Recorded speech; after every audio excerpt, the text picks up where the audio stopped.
All right, what's up to all my humans out there? What you're getting ready to witness live and direct is season 3 of our yearly webinar, System Disruptors, Crucial Conversations for Radical Educators. And we got something special for you in season 3. We've revamped, changed the format just a little bit. I'm still your host, Deion Sanders, aka the game orchestrator in your tall cat face. But this season, what we're going to do is we're going to have a panel, a standing panel, my compadres, and we're going to just bring you the raw, uncut game, which we know as education. So with me for this season, I have the wonderful Dr. Kiana O'Leary and my guy, Dr. Ijoma Ananuju, who I call Dr. IJ. What's up, y'all? What's up? Super excited to be here. All the smiles, my buddies. Absolutely. And what I'm most excited for is, what people don't know is off the camera, man. We have a chemistry, man, that cannot be outmatched. So hey, they're in for a real treat.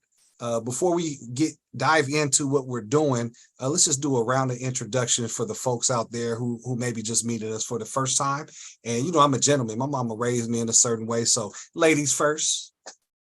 Hi, everyone. My name is Dr. Kiana O'Leary. I'm the proud CEO of Minty Educational Services. Been in the game of education for over 20 years. Can you believe that? Starting off in the classroom and then matriculating into principalship, and now serving here as a lead consulting to the best educational firm on the planet. And I got my two guys here with me, so I'm excited to be here. Woo! Yeah, I'm trying to figure out how it's been 20 years and you're only 28, though. Hey, I'll take it, boo. I'll take it. All right, we got my guy here next, Dr. IJ. What's happening, brother?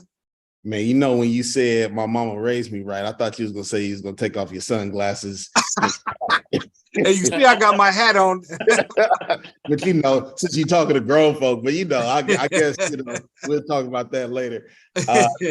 This is Dr. IJ. It's a pleasure to be here with you all today. Assistant professor, Northern Arizona, Touro University, and just out here, as the song say, living my best life. Absolutely, man. And of course, I'm Hernani Santos again, assistant CEO at Elite Public. Say that again. Assistant CEO. Say it for the people in the back. Assistant CEO at Elite Public Schools in Vallejo, California. Also a consultant with Minty, man. So I'm just excited to be here. This is gonna be entertaining to say the least. Which y'all didn't see before we got on, just nothing but hey, we don't miss a beat, man. We may not see each other. Doc, you way up there in Sac, I'm out here in the Yay area.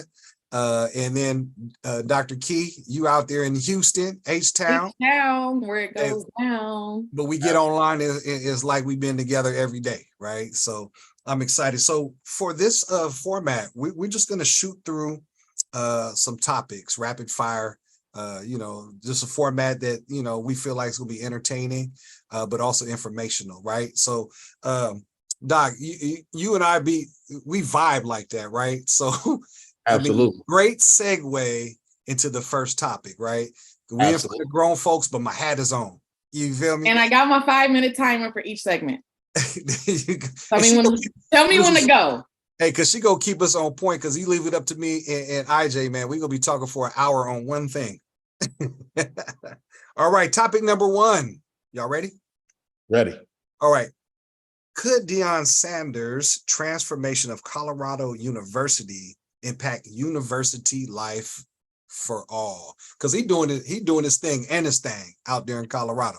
You know what I mean? So, what y'all think about that? So I'll start off with the end commercial or the promo commercial in between, commercial breaks of the game between Colorado State. And it was like, we have prime education. We have prime medical resources. We have prime. And then it ended with a picture of prime time. So I was like, they're even changing their commercials to attract folks to come. So he's definitely making his mark and an impact, not just in the sports arena, but also in admissions. So yes, I think it could definitely be a difference in how we view and how we see college moving forward. Mm-hmm. I disagree. what he's doing there in Boulder, as much as we want to look at it through an academic lens, it's really about sports, and it's really about professionalism at some of the highest levels. I don't believe he is going about it like other coaches are going about it, but I mean, at the end of the day, when your son is on the 50-yard line, flashing his rollie, telling folks to get off the emblem, that's a different type of college academics than what I'm used to. But what I will say is, colleges since the pandemic are increasingly looking at digital options for their students to be able to attend school. And when you bring in that digital, when you bring in online learning, all of a sudden schools like Colorado that may have not been an option for students of color previously, like their academics become accessible as long as you have the technology to be able to tap in. And so, a lot of the players, they don't have to go to class traditionally like they used to because their classes are all online, right? And we're seeing that increasingly as our kids are going to school, is like colleges are making more and more of their education available online, which gives you a lot more flexibility as a student to be able to take care of business if that's the position that you're in. I say for me, I think it will, will it impact university life, overall? But I will say this: what he's doing at Colorado, kind of going back to, our center is, for us, is, the urban education, the urban areas, right? And for me, with Deion, especially when we think about the hat and the glasses, it's really allowing people to, I feel like it's going to trend towards allowing people to be who they are, genuinely, unapologetically, and be able to navigate spaces that maybe they couldn't navigate and be their true selves, right? They had, in certain spaces you enter, like it's the imposter syndrome, right? You got to go and be somebody different. And then when you leave, you could be your true self. I really think that this will open the doors because, being a professional and being judged on whether you take your hat and your sunglasses off does not speak to the work that Coach Prime is doing. He has done he has done something that has never been seen before, right? Literally got rid of everybody on the team and brought in 80 new people and kept maybe about 3.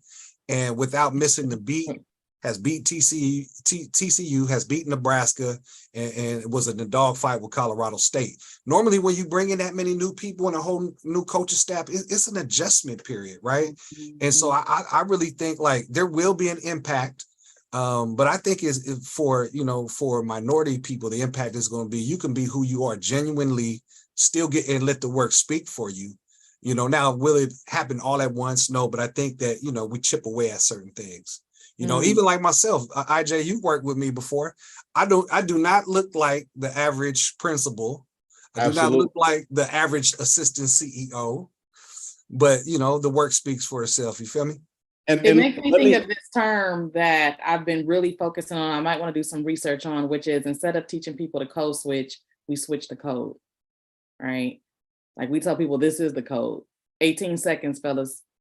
Yeah, I will just say, you're absolutely right, Santos, in regards to being able to be your authentic self and not having to switch up. Like that part can't be overstated because he's doing it his way. Exactly. And what people have to understand is, just because it doesn't look like what you think it should look like doesn't mean I'm not putting in just as much work, if not more. That's where Deion gets it.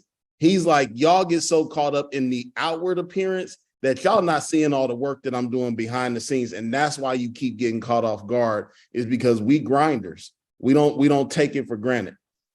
And I'll close us out with this, Dr. Q. And really what people are saying when they're saying that is that, oh, you're too black, right? Or you're too hood, or has nothing to do with the work and your professionalism in that work, in my humble opinion.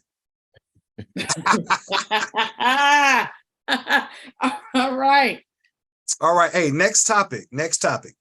Texas school district suspended a black boy over dreadlocks, despite the hair discrimination ban. Talk to me.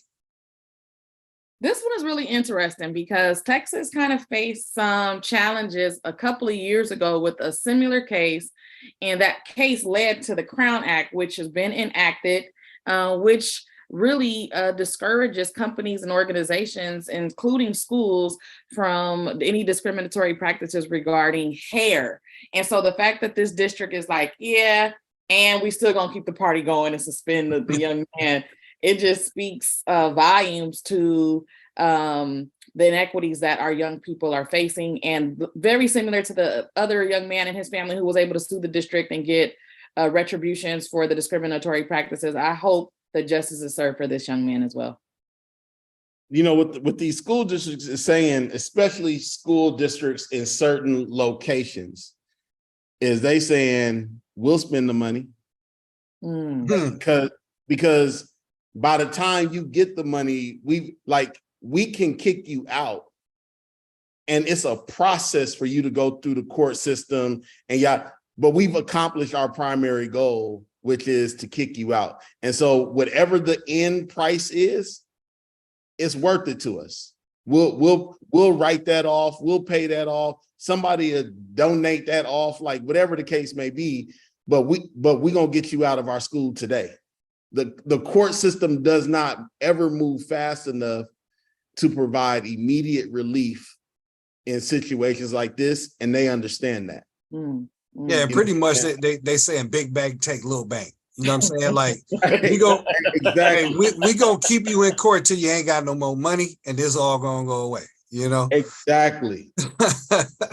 I mean, again, this is just another example, man, of you know how to dehumanize a person. IJ, I got that term from you in one of the webinars you led for Minty a couple years ago. And I had a segment in my podcast, The Game Orchestrator. And IJ, you remember this game. You give me a scenario in education, and it's either game or game goofy, right? This right here is so game goofy. You know, what do a person having dreadlocks have to do with the price of tea in China, right? Is this young person intelligent? Is this young person able to learn? Is this young person able to be a positive contributor to the school community in general? That's what we should be worried about. Like in education, and there's many examples, like we don't keep the main thing the main thing. You feel me? So my son went through this thing. The main thing. I don't mean to cut you off. We keep the main thing the main thing. And the reason why I say that is because the main thing ain't never been education. Gotcha. No, I'm with you 100%. You know what I'm saying? But go ahead. I'm with you 100%. But I'm just saying from our say to that. Go ahead, finish up. Yeah, I'm saying from our lens of, you know what I mean? Obviously, we're not looking at it from that lens. But my son went through this when my oldest son, when he was like looking at schools to go to. So he did Shadow Day at Jesuit High School in Sacramento. He did Shadow Day at a couple schools. So he was really kind of big on St. Pat's until they told him he had to cut his hair.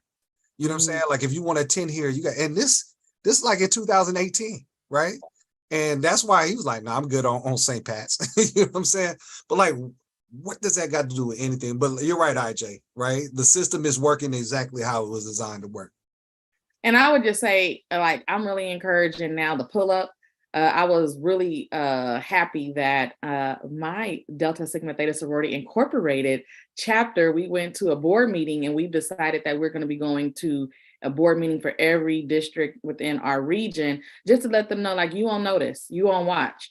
And like parents were like, it was so good to see y'all come up in there with your red on. Like we felt like we had the power to be empowered. And I just say, like, at what point do we say, we'll pull all our kids out of every sports program? We'll pull all our kids out of every performing art y'all got going on. Like, we'll pull our kids out until y'all do right by our babies. Like, when are we ready to have that conversation? Because anytime you impact their pocket, that's when you impact their practices. Hello. Talk to me. Yeah, I mean, it's mind-boggling, but it's not all at the same time. And so, my heart goes out to the young man. What it's going to lead him to something that's going to be more beneficial to him anyways, because that's kind of like why elite public schools was even established.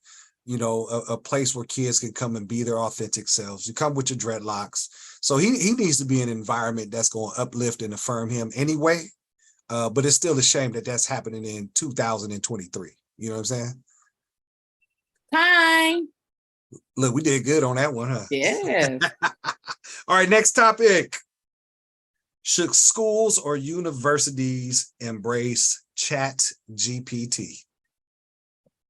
This is really cool to me. You got to explain to me ChatGPT. So the ChatGPT is the whole AI where you can pretty much say to the ChatGPT the different you can give it like the writing prompt, and it's going to write you an essay that will not be identified in plagiarism. It's going to be an unplagiarized essay. You can say use this resource.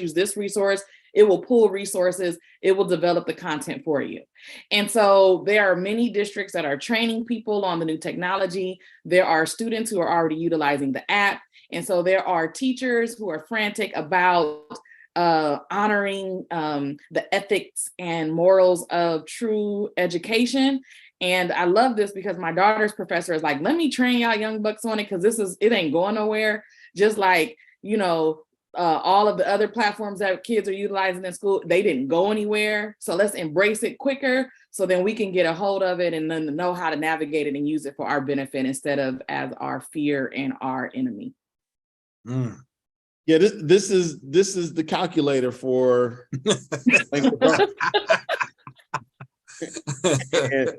and we will look up one day and we will have a generation of kids that can't string a sentence together or put a paragraph together, but they will be able to do other things that we're currently not capable of doing because the technology is going to take care of this for us, right? Just in the same way that we are able to do things with the calculator and computer computation that we weren't able to do when it had to be, longhand with a pencil and an eraser, right? And so I worry about these things, but I think I'm in a place now where I'm like, okay, what is the leap that we're getting ready to take as a society now that this is being taken off our plate, right?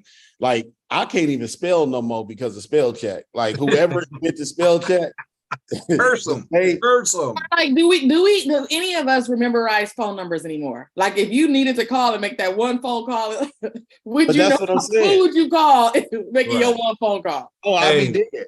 If I'm in jail, I can't even use my one phone call because I don't know not one phone number. Sometimes I forget mine. No, but that's what I'm saying. Like, it's change. People get scared of change because, especially the older you get, when you see something like this happens, that means that like you really, really, really close to death. Right. Close to death. That's a stretch. Listen, it's somebody. It was somebody that was using the slide rule, and then the calculator was developed, and they knew it was. It was a wrap. People who still had the horse and buggy got nervous when they saw those automobiles. They was like, "Oh my goodness!" Exactly. They was like, "Pops, you need to get that automobile." He was like, "Nope, me and Bucky go." Right. So that's all it is. But when you got rid of the horse and carriage, now look at us. We got electric cars. So this AI is going to lead to something that we haven't even imagined yet. Now that like folks don't have to worry about that, right? The challenge is that like it is going to impact something. I don't know exactly what that is, but it's going to impact, like, because if you think about it, now our kids don't even have to read. Mm-hmm.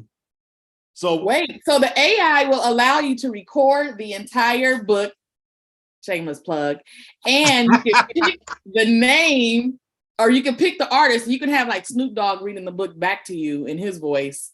You can pick whoever you want. It's kind of cool. I think we should embrace it, educators, because if we don't, we just gonna be frustrated because they're gonna be turning in these reports to you and they didn't write them. Yeah, and let me just add this, right? Just looking at it big picture. There are going to be certain facets of the country that's going to embrace it 100%, right? And so it's interesting we're having this conversation because my tech guy, shout out to my boy brother Mel, because he's in that tech world, right?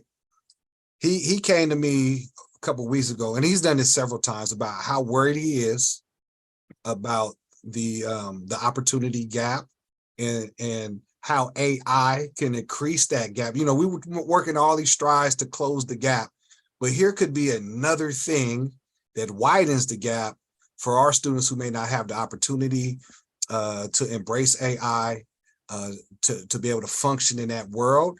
So yeah, I think we will lose a lot of things, just like we lost the ability to memorize phone numbers, right? We lost the ability to spell. There will be some things that will be lost. However, if we don't get on the bus, if we don't get our kids, you know, in that arena, I mean, that could be detrimental because this is where the future is going, right? And then you just think about the disparity.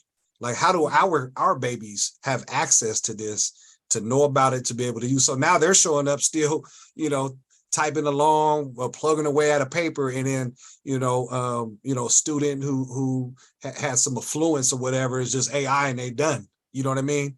And so, you know, we got to think about it from that aspect too, because we don't want our babies to be left behind by not embracing it. Time. All right, Jay, you want to finish something real quick? Yeah, I was just gonna say, like, but seriously, we cannot underestimate how this is going to impact our students' ability to like read and write, right? Yeah. Like when you have AI writing the papers for you, and then you have AI reading the book for you, now all of a sudden you can actually move through life as an illiterate person who does not know how to read or write because technology is doing all of that for you. And like Santos was saying, that's where I think the gap becomes widened, right? Because at the end of the day, literacy is something that we cannot afford to sacrifice. And so if we end up sacrificing literacy because the technology is doing it for us, that gap is going to explode. It's going to become so wide. All right, on to the next topic. Conversations of segregating schools are back on the table. What y'all feeling about that? Let's go. I'm ready. So I will say this. I saw the State of Black in Los Angeles, which was held at USC. Dr. Pedro Noguera, he led the charge in having a conversation about the state of Black children, Black America in Los Angeles. And one thing he said when asked this question, he said that let's go to the research. He said there are Black children who are thriving in integrated schools. But where Black children are thriving the most was King Drew Medical School, which was all Black teachers, all Black kids, and they're thriving the most out of every school in their study. So he said there's something to be said about it. He didn't want to say his opinion on it, but I'm dying to hear your opinion on the matter, fellas. I say, let's do what the research says, and I'm gonna leave it at that. Let's do the research. I mean, Santos work at a segregated school. so I mean, what Yeah, are we 65% African American, roughly 30% brown Hispanic, and then the last 10% or less is a mixture of a few things. You're right. Yeah. So I mean, I think you cannot. One of Santos's teachers is my student. And one of the things that I had a conversation with him about is you cannot underestimate the value of not only having a teacher that looks like you, but a teacher that affirms you in the way that you need to be affirmed on a daily basis, right? In an integrated school environment, I may have a teacher that affirms me, but the school as a whole is not. And it has to be both and. It has to be the teacher, it has to be the school, it has to be and the community, right? And we have a lot of our children in integrated environments that like the amount of love that they get is sprinkles. And we need to be flooding them, right? And so I'm all for it. Plus, I still go back to what Malcolm X said, right? You know what I'm saying? Why in the world would you allow your enemy to teach children? they have no incentive to see them do well, none at all, but they have every incentive to see them fail. And so when you take that into account, it's like, yeah, like, let's go. I'm ready for it. Yeah, man, absolutely. And I mean, this kind of goes back to the topic number 2, right? Does that kid get suspended if he's in a school amongst his people, right? For having dreadlocks? No, because he's not the only kid that has dreadlocks, right? And so that's speaking to what you're saying. And I'm also kind of reflecting to the Brown Act, right? And what happened when schools were desegregated, right? So like you were saying, they're being bussed off to be in these white schools with people who don't care about them, right? That literally will do the bare minimum, and it is what it is, versus being in a community around their own community and people who have a vested interest in their success. I guess my only question is, like, where might that leave, like, for example, myself, right? Half Filipino, half Guamanian. You know what I'm saying? Like, where am I in the middle, stuck somewhere? Like, I would be at elite personally, having my pick. So I think there are some questions in terms of, like, what about the people that's in the middle? So is there a Filipino and Guamanian school? You know what I mean? And I think the bigger question, we got 46 more seconds. The bigger question is this: here in Houston, where it is predominantly Black students and predominantly Black teachers and predominantly Black administrators, we still see the unconscious bias being played out because our folks have been institutionalized. Yes. So even though these kids are among their own, they're still being treated as though they're not, because those leaders still walk, act, and breathe some of the systemic racisms that have been rooted in their upbringing and in their traditional school practices. So that's another topic, but I do, and I have respected the culture of being on a predominantly Black campus with predominantly Black educators. It is a difference. Absolutely. And we have that same conversation here at Elite all the time, because we just have people with certain mindsets, and just unchecked, unconscious. So I agree with you 100%. Time. We got time for one more? One more. What you got? One more? One more. Dr. IJ, you want to lead us in this one? Because this was your brainstorm. So the topic is Tyler Perry, but you want to elaborate before we jump in? Yeah, so I don't know. I know key is, I don't know if you're aware, Tyler Perry has gone viral in the last few days for some comments that he made, almost kind of essentially saying that Black women should be okay with brothers paying light bills, since a lot of them are the breadwinners now. Why are you looking at me strange like that? That's what he said, right? And so, there's a larger societal conversation that we can have with that. But I think the thing that I wanted to focus on was, statistically speaking, Black women are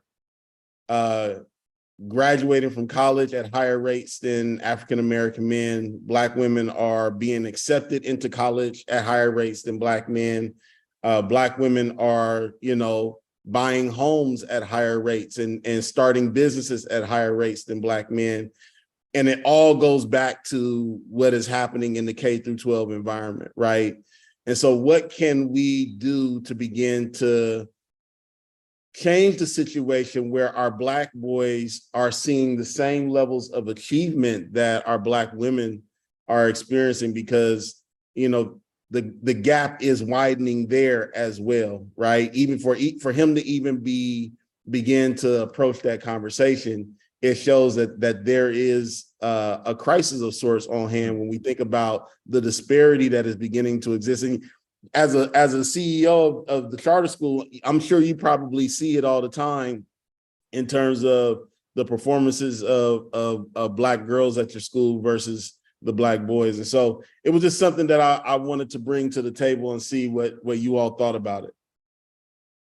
I will say this, having have a brother who we were the exact same age. He's my stepbrother, but we didn't say step in our family. But we were both born in 81, and he was extremely phenomenally talented in every sport you can think of, from volleyball, track, football, basketball. He greatly excelled in every sport.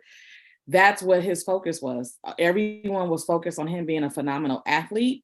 I was a dancer, I did cheer, but I was really focused on the academia side. So I saw where he was affirmed and he was praised for his athletic talent and what he was able to contribute to making sure that those stadiums were sold out on Friday nights. And on Thursdays, that court, that gym was filled and impacted because he was going to be, leading that, taking that rock up the court. But there wasn't an emphasis on his educational value as much as there was an emphasis on my educational value. So just having a brother the same age, experiencing education in the same journey, I just saw the difference between myself and his experience as we matriculated in school. Yeah, I think that's an excellent point. I think that, and we have an athletic program, and it gets a lot of attention here. This is our first year of varsity, but we really try to be intentional in terms of providing other opportunities of, and really just getting out of, our young people just being athletes or just being entertainers, and really trying to expose them. Like, we actually are we have a partnership with UC Davis where we're using their C-STEM curriculum, exposing them to the coding world. And you're right on, it's the expectations, right? And what our young men and women have to understand is that they are more than athletes. Yes, you're talented. Yes, you're gifted. And yes, if you have that, you should take advantage of it to get you to that next level. But that can't be the end all be all the time, especially when you consider how many professional athletes there are in any sport. Like, the chances are slim to none. But still, do it while you're young. It's a passion, but just understand, we got to get to the point where they understand there's an end game when it's all said and done. But it's a matter of where we're putting emphasis and their outlook on this is my only option to do something that makes a lot of money, right? Like, so being from Vallejo, being from Beverly Hills, a hood in Vallejo, like, growing up, you don't really see, like, okay, I can do this, or I could be a doctor, or I could be a business owner. You know what I'm saying? Like, really, it's a stereotypical thing. Athletics or music. And we have IJ's from Vallejo too, and we have a number of people who have made it athletically, a number of people who've made it in the music industry. So, but that's not the only option. And I think our kids kind of they do get pigeonholed into these are your options, when really that's our job. And that's why what we're doing is so phenomenal. So we can kind of change mindsets. Like, you could really brainwash people, right? So every day, if you're in the classroom, you should be honing in on that. Here are your opportunities. These careers make this, these careers make that, and really enlightening them to the fact that you have other options than just what you perceive, because there's so much more out there. That's our time, but I know IJ wants to. Come on, brother. Hey, close us out on this topic. Nah, I just, this is one we need more than 5 minutes on, because it goes deep. I have a burning sensation I want to address what the man said himself, but I do think that at some point, we need to begin to re-emphasize academic achievement for our Black boys, because, I am one who really believes that, like, if you want to see the Black community and communities of color fail, then attack their boys.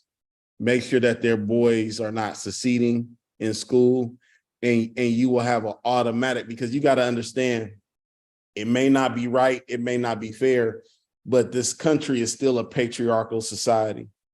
And as long as it remains as such, it is extremely important that you have balance, that you have strong men and strong women in your community. But if your men are underachieving in school, if your boys are underachieving in school, then they're going to underachieve as men.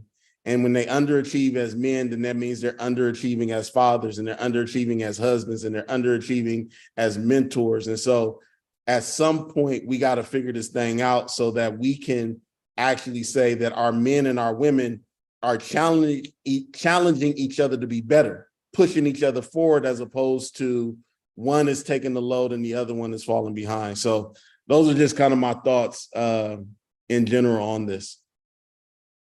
Hey, well, y'all, that is our time. Man, I'm so excited to be in this space with y'all. For the viewers out there, I mean, more to come. Stay tuned. Keep your eyes peeled back because we got a whole season with this format.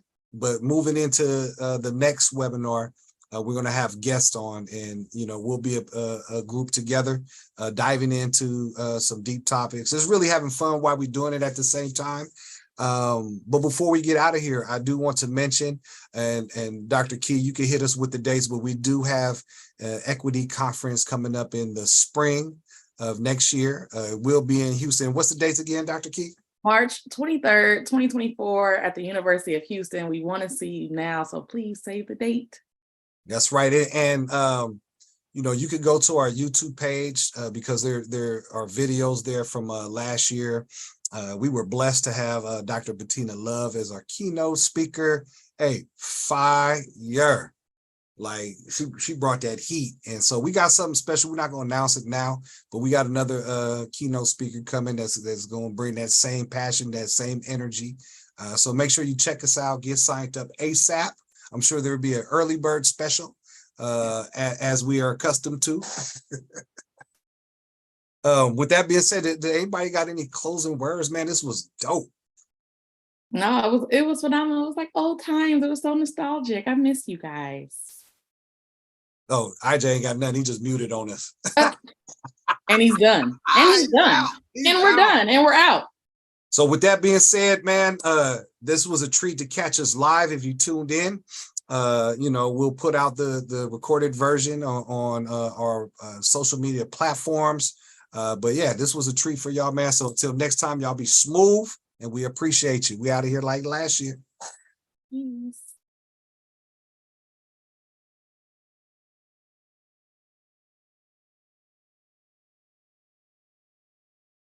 You still live though.